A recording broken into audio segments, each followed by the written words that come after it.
Hey, this is Nat, and we're off our couch once again in Pensacola, Florida, in the Florida Panhandle, visiting Fort Pickens. Fort Pickens is one of 4 military forts constructed to protect Pensacola. This fort was completed in October of 1834 to help defend the Gulf Coast, and Fort Pickens is now part of the Gulf Islands National Seashore, which is the longest stretch of federally protected seashore in the United States, and an absolutely beautiful drive. And it is not continuous, which is what I find very intriguing about this shoreline. There are parts of the shoreline in Mississippi, Alabama, and the northwestern portion of Florida, and the largest part of the seashore lies within Fort Pickens. The fort and its ruins covers 1,742 acres, so we have a lot to cover as we wander through the fort, cross the pier, hike the trails, climb the batteries, play on the beach, and more. And as we explore, I'll be placing links for reservations and information that you may need to help with planning your stay at Fort Pickens. Before we begin all of that, let's talk about admission.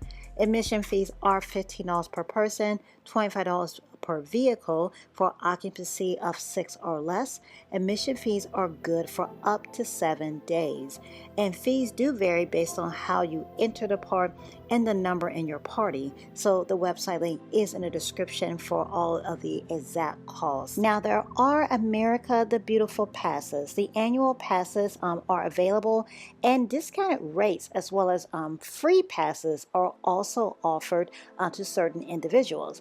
London has a free military lifetime pass due to being a veteran, and again, the website link is in the description for those discounts and details. The fort will be our first stop, which we are approaching now. It looks so large as we're driving up to the fort, doesn't it?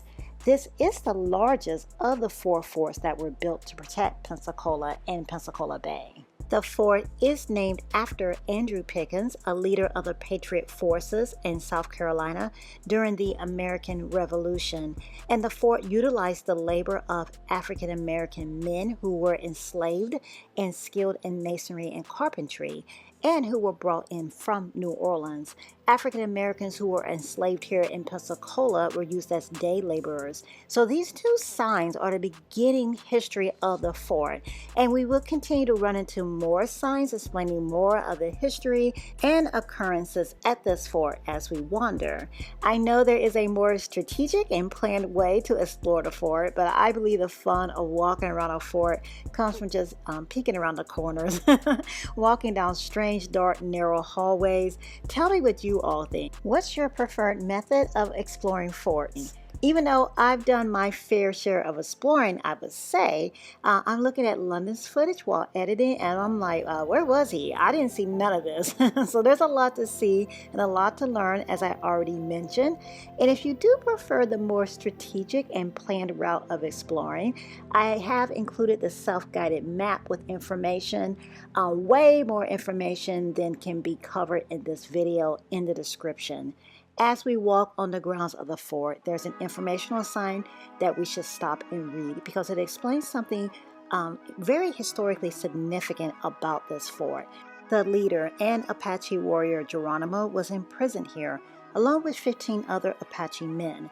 Originally, they were supposed to be kept at Fort Marion, which is now Castillo de San Marcos in St. Augustine, Florida. So this fort has served as a place of war, a prison, and still other functions before it became the historical and compelling site that we're walking today. Let's continue to take a look around. We still need to walk the stairs. Let's look at one more important fact on the ground though. A fort within a fort. This is Battery Pensacola. It is constructed of reinforced concrete. To help enforce the defenses of the aging brick fort, there are more batteries around the area too, as the sign states. And we'll check a few more out, and they are really cool, really interesting. So stick with us, please. At night, this battery gets so dark, it's creepy. It's pretty creepy during the day though, I think. Anyways, upstairs we go. It sounds obvious, but I do want to say these forts are old. My point is they're not accommodating. They can be hard on the body. I'm actually wearing a knee brace right now because my knees and I do not always get along. And this is day 2 of exploring these forts and batteries, and we've been climbing for 2 days. So something to keep in mind if you relate, because there are a lot of steps, a lot of upward movement in this national park.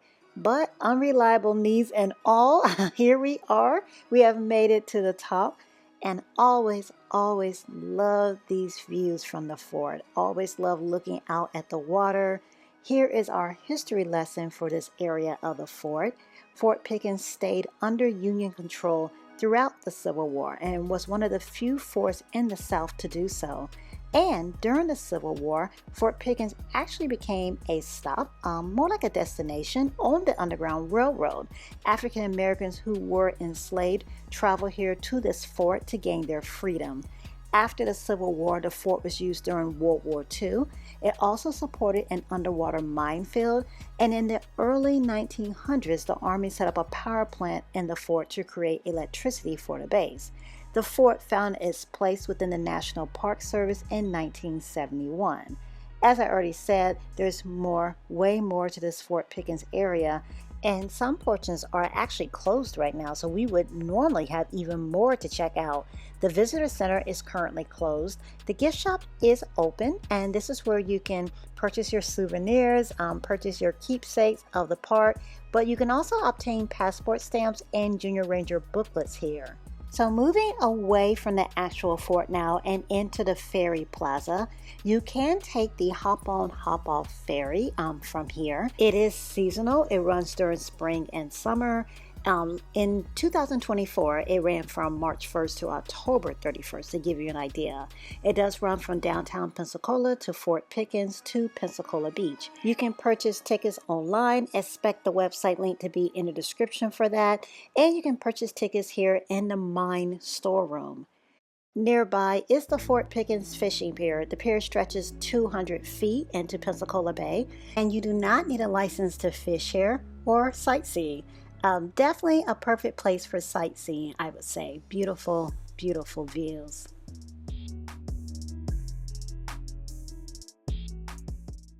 The batteries here at Fort Pickens are also a great spot for some beautiful views.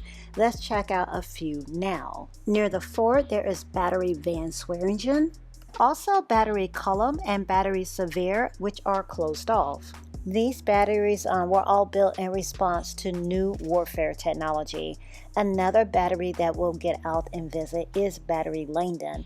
And I promised incredible, spectacular views, and I will deliver on that promise. First, we need to climb up.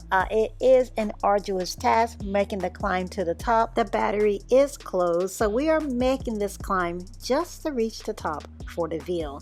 But honestly, it's not that bad if you're comparing, because London and the kids hiked to the top already, and the first route they took before finding this one was even harder. Thank goodness I missed that, right? But I still feel like the camera really isn't giving justice to how steep this climb is. Anyways, though, we have made it to the top. We're at the end of the climb. So this is the view that London and the kids had to make sure that I saw for myself. And they are right. I'd be crazy to miss this view. What do you all think? On a scale of 10 to 10, how amazing is this?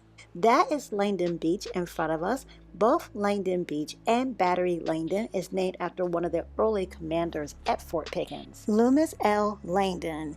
No need to worry, we will visit this beach soon. But for now, we're going to take in the view and snap a picture. This is the perfect background, right, for a picture for our monthly newsletter. If you yet to join us each month, we provide travel tips, our top tips to help you save money and time when you're off the couch, featured destinations, and more travel inspiration. Join us, please, on our monthly newsletter. The sign-up link is in the description and on our website at offourcouch.com. Now, careful everyone as we manage our way down from the battery, because we'll climb another battery soon. First though, I think it's good to know that the campground is nearby. The website states this is one of the top 10 busiest campgrounds in all of the national parks and sites. Wow. So I have to ask if you all have already camped here. If you have, let us know. Share your experience, please. The reservation site for those looking to set up camping reservations is in the description for fees and availability. The reasons why this campground is so popular because it is available all year round. There are 200 sites that are close to Langdon Beach, and we already got a sneak peek at how beautiful that beach is. We'll see even more from Langdon Beach really soon. But also the Florida National Scenic Trail is nearby. We're walking a different trail right now, a nature trail located near the campground, the Blackbird Marsh Trail. This is a 0.44 mile scenic loop that connects to the Florida National Scenic Trail, which is a non-motorized long distance hiking trail, if you don't know already. And it covers approximately 1,500 miles across Florida. It runs from Big Cypress National Preserve, which is located in South Florida near Everglades National Park, to where we are now, the Gulf Islands National Seashore. This trail that we are currently on, the Blackbird Marsh Trail, is named for the blackbird, which are abundant here. But we have yet to spot. Also on this trail are markers, making it, well, I want to say easy, but some of the plant life has suffocated the markers. But if we can find the markers, or for the ones we can see clearly, it does make it easier for us to identify the plants that we are passing by. We are going to check out one more battery now, Battery Wharf. Oh, and the steps. We meet again. All right, guys, let's do it. So we have a view from here. There are people enjoying the Florida National Scenic Trail on bike that we can see on the trail we talked about earlier, and we can go higher. And there's art within the battery and more steps. And this is as high as we can go for now since the steps are blocked. While we were up there, we spotted water, so we're going to head that way now. And I'm excited to see these signs. I've seen these William Bartram was here signs. That's what I call them. You remember how, well, not remember, it's happening now. You see etchings like in trees, on park benches, on the back of the booth in the pizza joint that say so and so was here. So that's why I call them the William Bartram was here signs. And I've seen these in Palatka, Florida, Amelia Island, Payne's Prairie Preserve in Gainesville, and Micanopy and Winter Park, Florida, all over. Bartram was a naturalist and explorer who identified and described over 200 native plants, explored some of the most remote and wildest areas in the South, exploring extensively the southeastern United States. I think it's cool to keep crossing his path and see something familiar in so many different places. We are now on the path that's going to lead us to Pensacola Bay. There are some beautiful flowers demanding our attention along the way, like the beach morning glory, which grows wild on beaches. My first time seeing them. Pretty. And just a warm up to this beautiful view.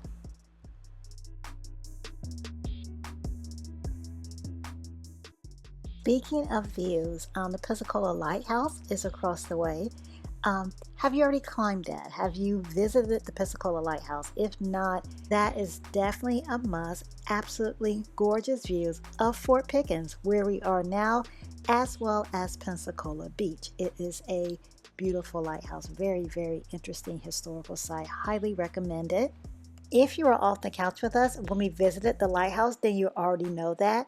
And thank you for climbing the lighthouse with us then. And if you didn't get to check it out, that video is in the description.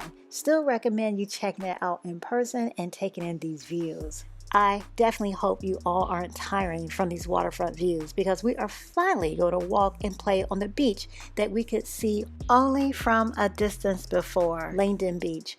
Langdon Beach is the only beach in the Fort Pickens area with lifeguards and amenities. The lifeguards are seasonal. The beach does have restrooms, a picnic pavilion, and a bathhouse. And we got here just in time for another stunning Florida Panhandle sunset. Wasn't really planned that way. way? Well, kind of. We always save the beach for last on our outings because it is so hard to get our kids off the beach. So being here to watch the sunset is a pleasant surprise for us, a pleasant ending to our time here at the Fort Pickens area of the Gulf Islands National Seashore. Thank you so much for joining us. Thanks for getting off the couch with us. Thank you for climbing and walking and exploring with us. If you visited the Fort Pickens area or another area of the Gulf Islands National Seashore, please tell us about it. What was your favorite activity? If you're planning a trip to the Fort Pickens area, what are you looking forward to? What are you excited about? There is so much to get into here at the Gulf Islands National Seashore. We'd love to see more of it. Fort Barrancas, one of the forts built to defend Pensacola, is currently closed until spring of 2025. So we would love to come back and explore that fort when it reopens. And then perhaps we can jump on the ferry during the open season too. So a lot to do and a lot we still haven't done. So definitely in the comments, tell us what you plan to do or what you have enjoyed here. Join us for more that we have done in Pensacola, please, because every week, every Saturday, we are off our couch for a new adventure, and our new adventure does keep us in Pensacola. Historic Pensacola. We're going even further back in history to learn about America's first settlement through tours, living history, and museums. We'll learn a lot, see a different side of Pensacola, and of course have fun. Join us again in Pensacola, please. If you yet to subscribe, please. Get off the couch with us again. And we thank you for joining us the couch for this adventure here in the Fort Pickens area of the Gulf Islands National Seashore. Thank you for all the likes, comments, shares, and feedback. All of you watching, commenting, and joining us off the couch is what makes these adventures possible. So thank you. Until next week, click on the video to see another one of our experiences. Thanks for watching.